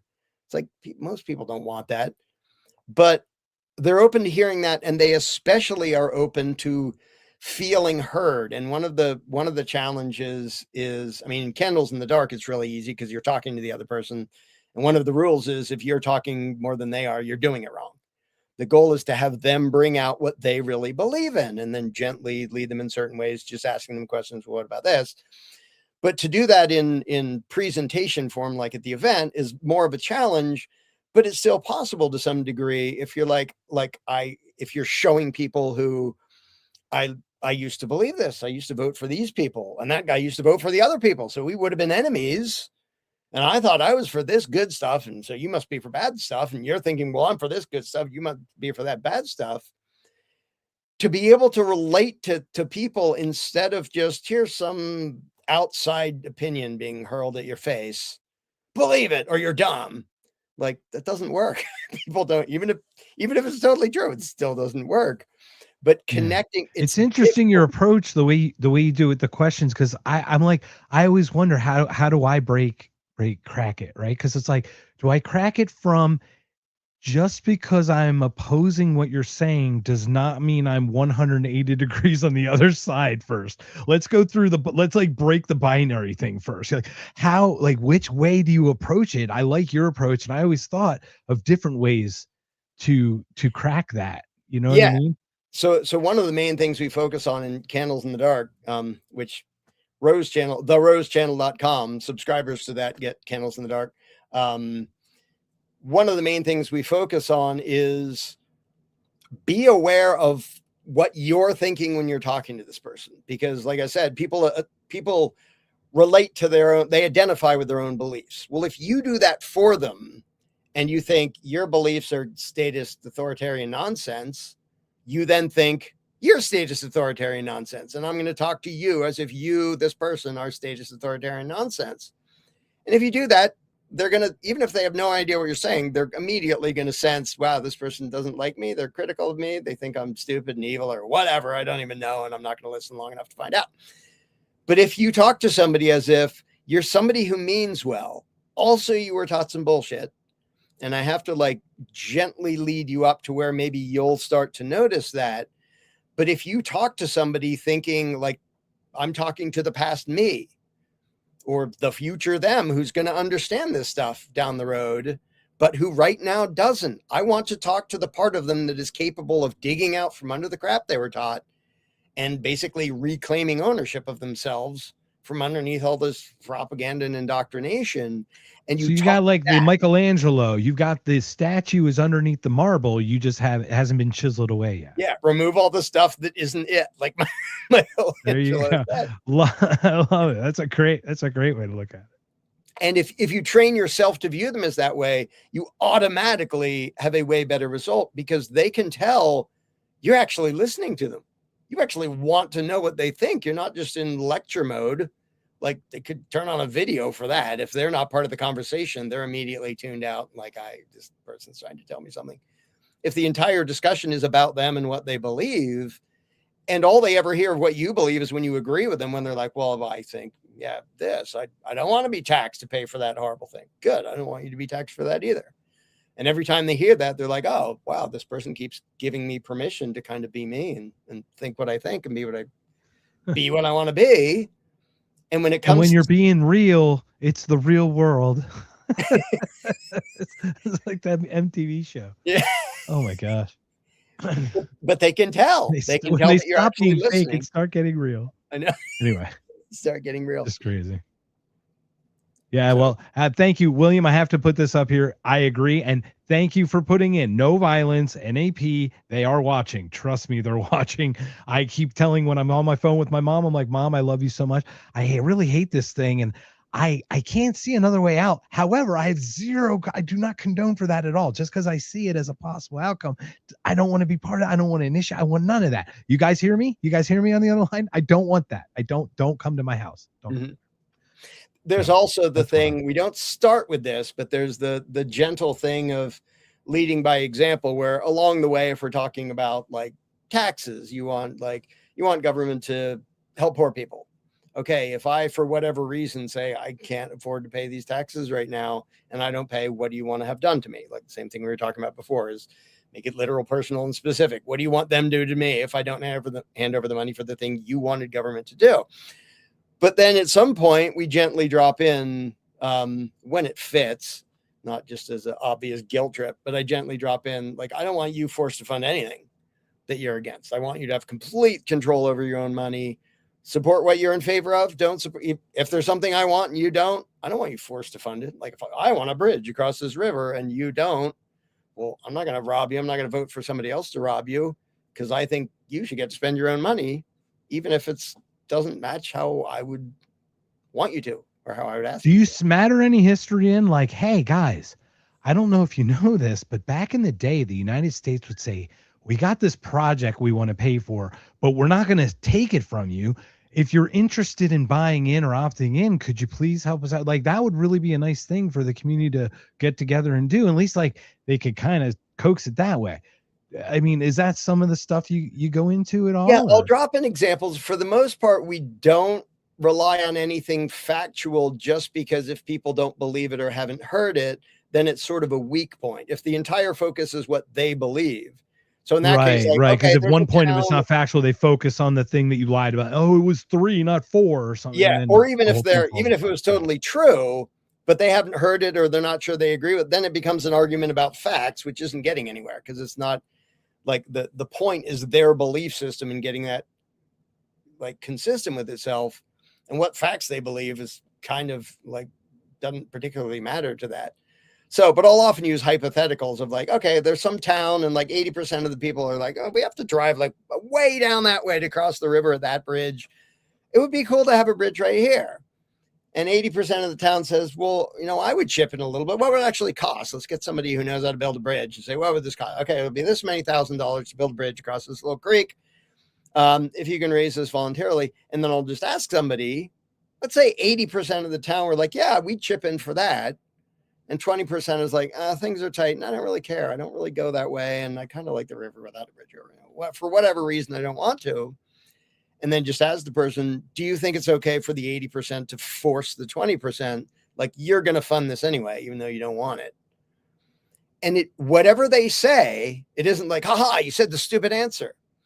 The whole purpose of the questions is just to get them to look at their beliefs, whether their beliefs are just bootlicking insanity or freedom or anything in between. Just get them to go, what do I think about that? Like, yeah, sure, it would be better if we can do it without having to force anybody to do it. Okay. And most people have never thought about those things. And the thing is, that can make people look really stupid. If you're talking about basic things and you're like, how does this person not understand this? It's because never in their life have they been asked to aim their brains at that. It's a completely new I agree area of thought. 100%. You can have Well, it's literal funny. The rocket second you scientists. mentioned the 80-20 thing, I'm like, okay, the 80% get together and fund it, and then they put a toll in the road for use for anyone who wasn't part of the funding. They're welcome to do that as they're the ones who funded for the building of it. Yeah. Done. Done. Yeah. Hello. You don't force the other two, it's like the done. Yeah. Real simple. And that's even one of the Anyway. follow-ups, like exactly that is how about the people who funded it are like, well, if you want to use it and you have to pay $1 or whatever every time you go across it. If you weren't one of the people, is that okay? Because I mean, you didn't even want the bridge anyway. And most people will go, well, I guess that's okay. Like, it's not my bridge and I didn't chip in. So yeah, that would be fair. Just to exercise their brain in the direction Unless of it's a straight of her, unless it's a straight of Hormuz, then we can't have yeah, then we we have can't to have like tolls. blow things up at random and then Well, the funniest thing. and closed it. And now it's both. It's Schrodinger's President Trump. straight. They have no cards. Iran. No, we have a straight. Actually, here it is. Here's all the cards are right here. Oh my god. Anyway. So yeah, but you're right. I mean, it's such a brilliant way to do it, and like I said, I had to pull this up here again. William said, listen to you all day, and that's the thing is like the way you say things is so refreshing. Is it's not really with anger. There are some anger parts we get. I'm sure you and I just get.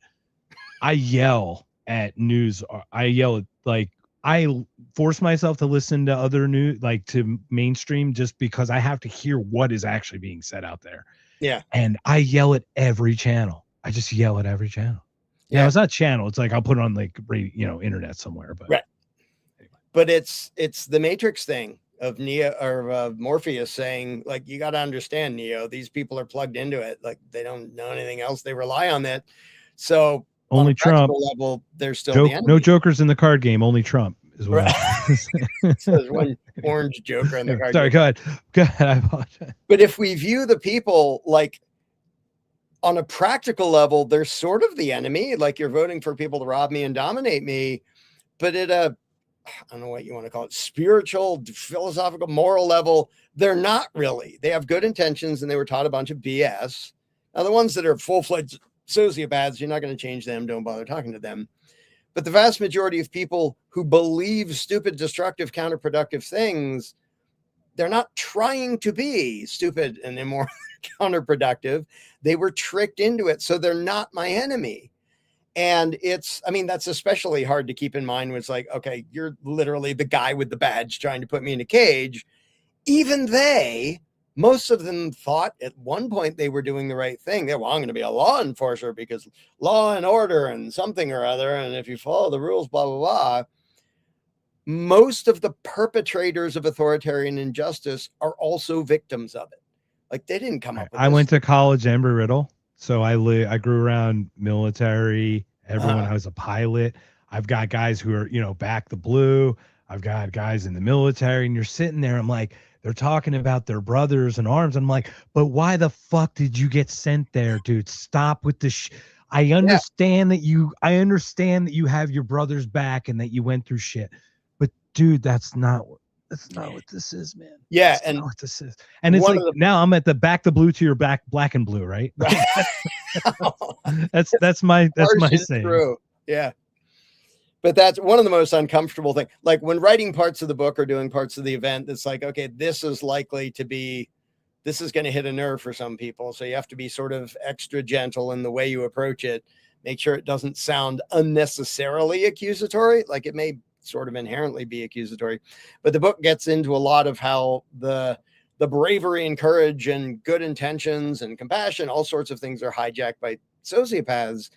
And there's no better example of that than the military, where it's like, you're going to go fight for truth and justice and blah, blah, blah. And well, now you're over there, shit's blowing up. All you know is I know the guys around me. I don't know anybody else here. I want to make sure they don't die. And you're going to spread democracy as far as the shrapnel can go. Right. Yeah. You're going to blast democracy into all these peasants wandering around over here. But the trying to gently let people see like the very worst examples of like, this may start with good intentions, but it ended with something absolutely heinous. And the worst things in the world that have ever been done were mostly done by people who were either just following orders or actually had good intentions and thought they were, well, I'm part of an important thing and we need to do this. And one of the most uncomfortable things is for people, and this, again, I use myself as the example, because I can point to a time like the friggin' standoff with the Branch Davidians outside Waco. I watched the news version. I thought, I'll just go in and get them. Like the horrible, nasty people in there. I don't know why. The media says they are. They must be horrible and nasty. I was still a bootlicking idiot. I hadn't given timeline of that where the first group came out and then they had started talking, and when they turned, they started getting shot at, and you're just like, oh, and then you look at Ruby Ridge and Shaver and Breonna Taylor, no knock warrants, and you're like, oh yeah, these are brilliant fucking ideas, everybody. Yeah. These are brilliant. And for the Gulf War, I was like, yeah, go Saddam Hussein boss and stuff. And because I was a duped idiot. And it's really uncomfortable. I enlisted. Look back and go like National Guard at 17. Yeah. Real I went Willow Grove Air Base. I took the ASVAB and everything. And I took the entrance exam at Willow Grove Air Force Base. And I passed. I said, you can be a helicopter pilot, whatever. I got like a 98. I got a 98 on the ASVAB, and they're like, you can pretty much do whatever the hell you want. And I took the whole. Exactly. I got in a car accident. I got in a bad car accident coming home from a Phillies game in '88. Actually, like on June 21st in 1988. Like just like 38 years ago. And I went to the last physical guy and he failed me on the last guy. He's like, your leg's 3/4 inch shorter. I was devastated, Larken.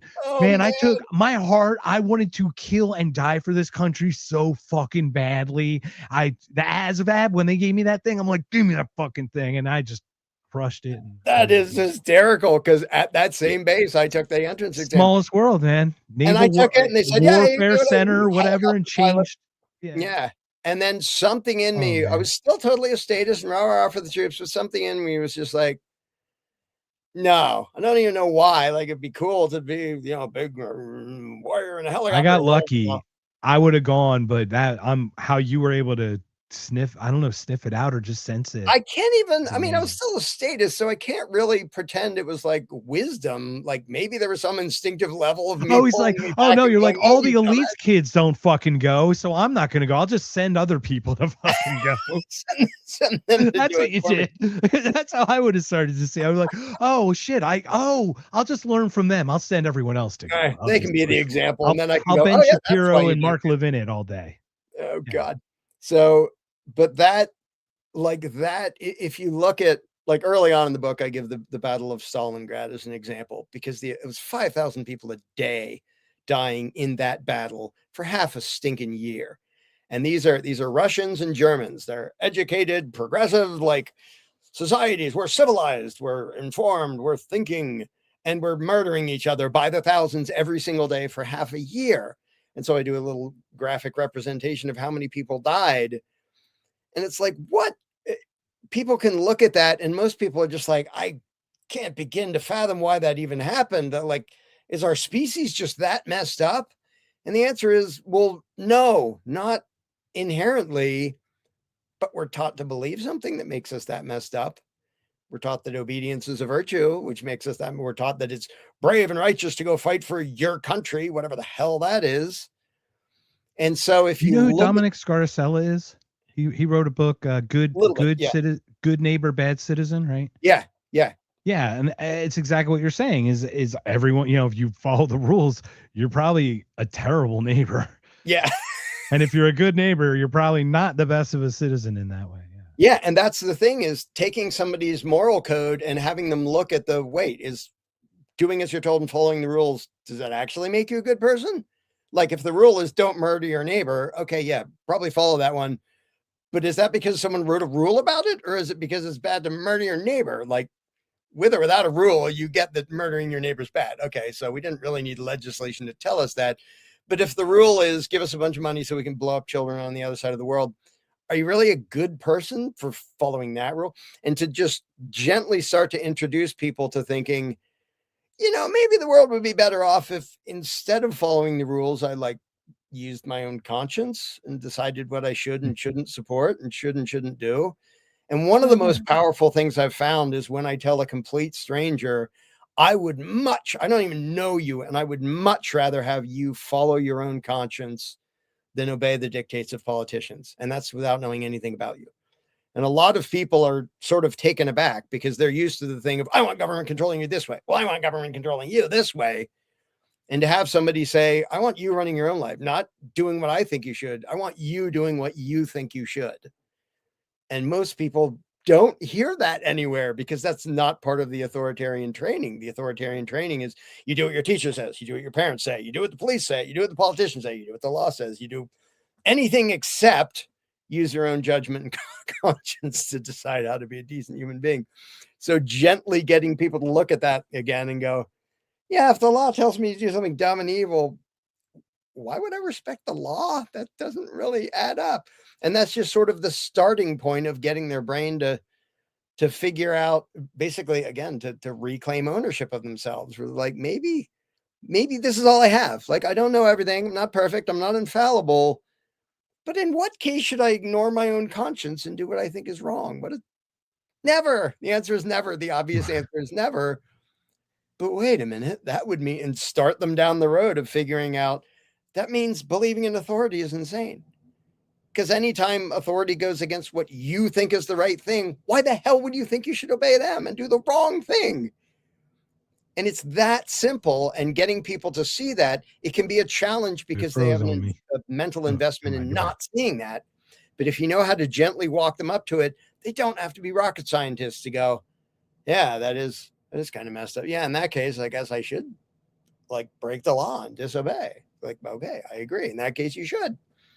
And just walking them through just very elemental stuff is the start of the journey that usually they take themselves the rest of the way. It's getting them to take the first step where they go, yeah, I mean, I won't speak Right, for but you you. have to get them to do that. There is that coaxing. So Yeah. with that, you have this really brilliant ability of doing that, and you're creating the mirror, you're creating all these things.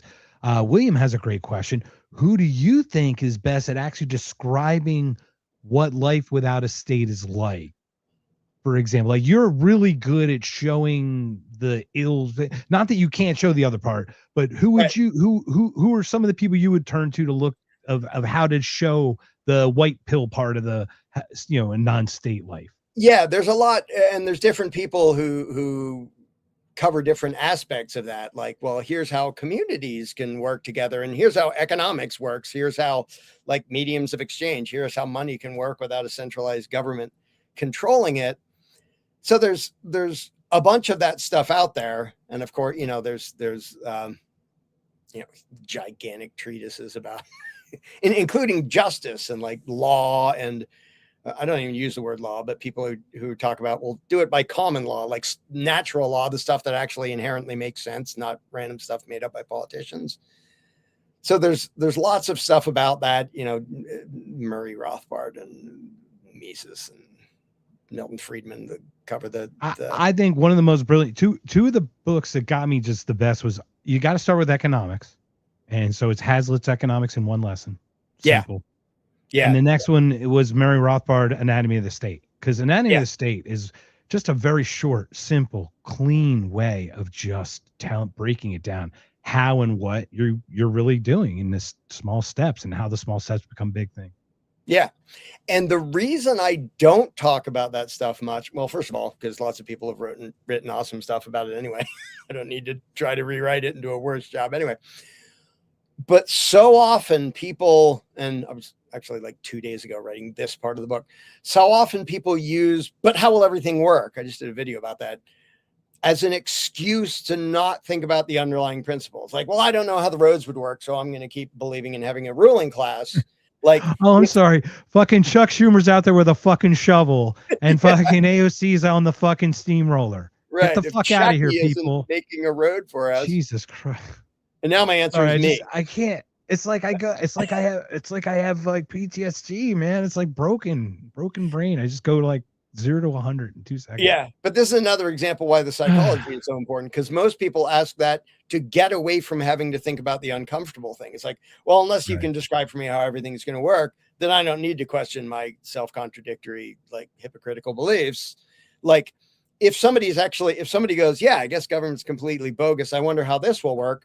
Here, have some Hazlitt and Mises and all that, because they describe lots of ways that could work.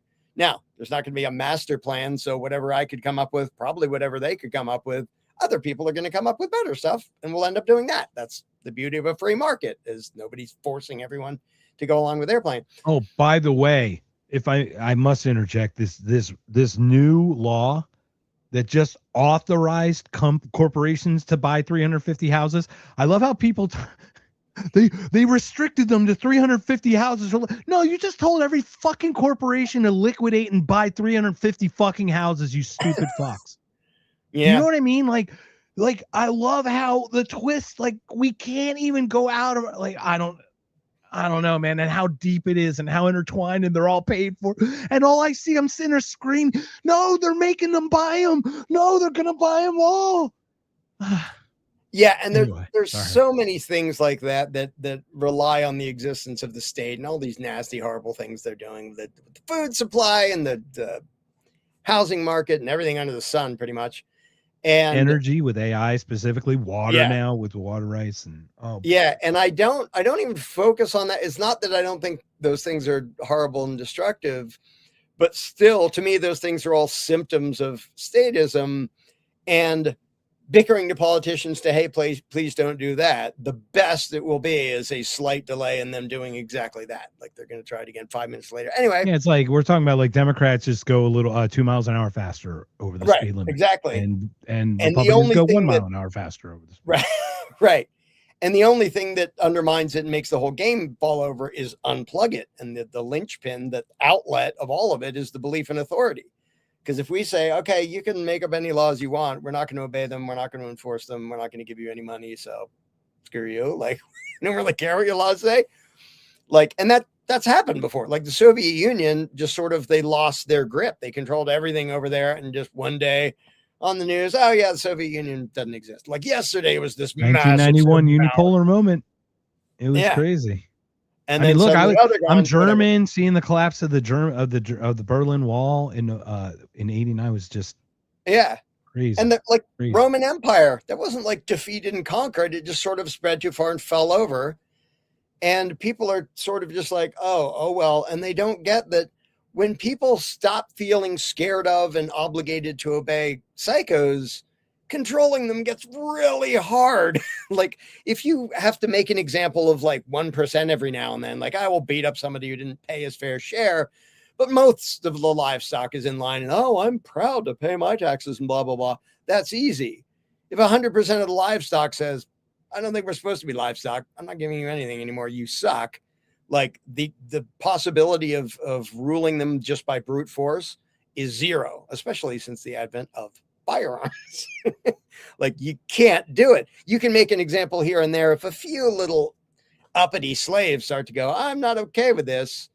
But when everybody goes, yeah, this whole thing is bogus, they cannot do it by brute force. They've never had the resources. They never will, because we massively outnumber them and always will. You can't have a ruling class that outnumbers its livestock. Like, oh, Yeah, but did you see 75 Pete people. Hexeth bench all that weight? Come on, he lifted that whole weight on that bench press at one time. God, How dare you? that friggin' psycho. And he's got tattoos, man. He's tough. Don't even try. That unstable piece of. All right, so everyone here, it's first, Larken, thank you so much for your time. We're an hour 45. I told you it becomes time warp because we could just, I am certain we could talk all night, but it's approaching, what is it, 11 o'clock on the East Coast. So Yeah. we do have East Coast people, considering you are literally and I are from the same neighborhoods. I mean, it's so crazy. Yeah. We're both going to say good night to our parents or something. But let's do this. I don't know if I'm allowed to say this, but you said it today, so you did it. You doxed yourself. Happy birthday, man. It's your birthday. So with that in mind, if everyone who's listening, let's ask a favor if we could. But we're going to give something for it. So we're going to ask for a gift, but we're also going to give a gift. So Larken, where can we get your new book at a discounted price right now, pre-ordered before July 18th? Because on July 18th, I understand if you pre-order now, you're going to get it shipped on the 18th to everyone's location, and it's a discounted price. I don't want to spoil the price, but I watched it earlier. So first of all, happy birthday. And secondly, let's go through all the particulars. How can we go to Sedona? Where, once again, where the website for the tickets online? How can we sign up for your site to go online? Because we do want to support this, because this is the only way to support this, is to do it. Finances, money's always a thing. Obviously, everything's crazy prices now. I can only imagine putting this thing together for you, how much you put out ahead, over your skis or whatever, how much you put your heart into this. But it is also your wallet. So happy birthday. And how can we do this? Everyone buy this book that's coming up. At therosechannel.com, you will see links for therosechannel.com/humanity will take you to the page about the Sedona event on July 18th.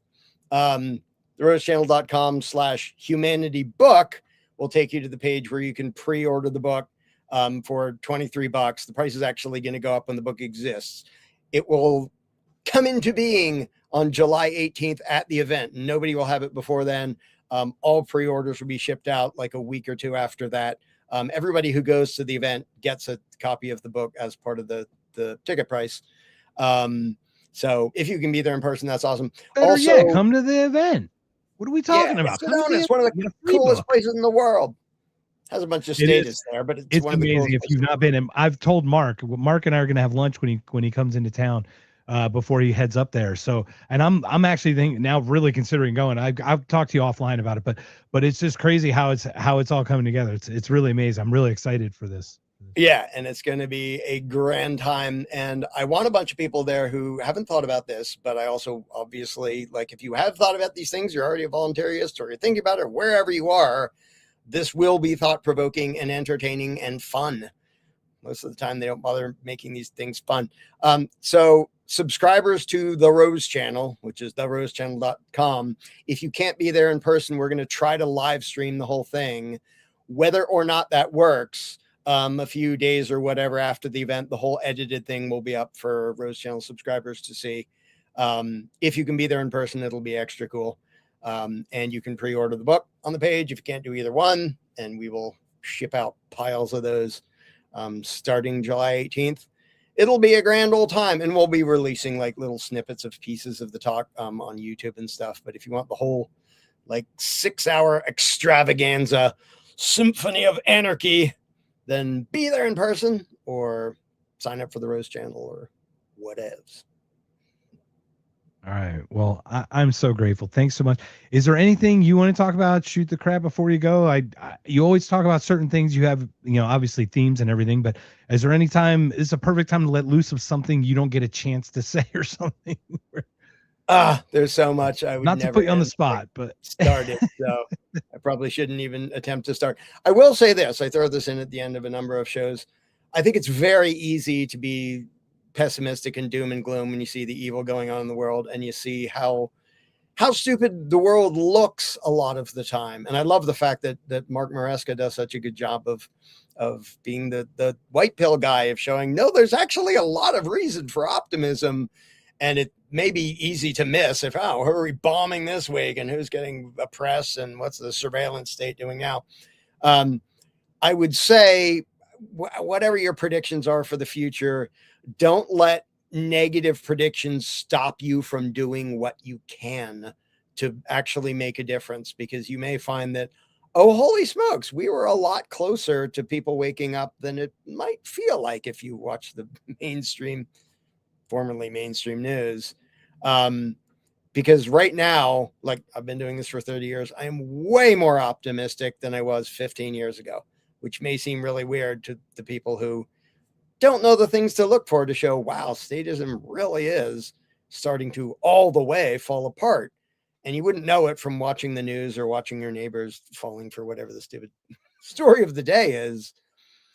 But they're not the ones who change the world. And the ones who are, they've always been a minority of the population. They've always been like a few radicals. And we are very close to reaching a point where this discussion is going to hit everybody and everyone is going to hear it. And then everyone's going to think about it. And when they start thinking about stuff, that's when the world changes. that's perfect. That's a perfect way. Let's end it there. Approaching Humanity, July 18th. It'll be all day event in Sedona. Go on therosechannel.com. Is that correct, Larkin?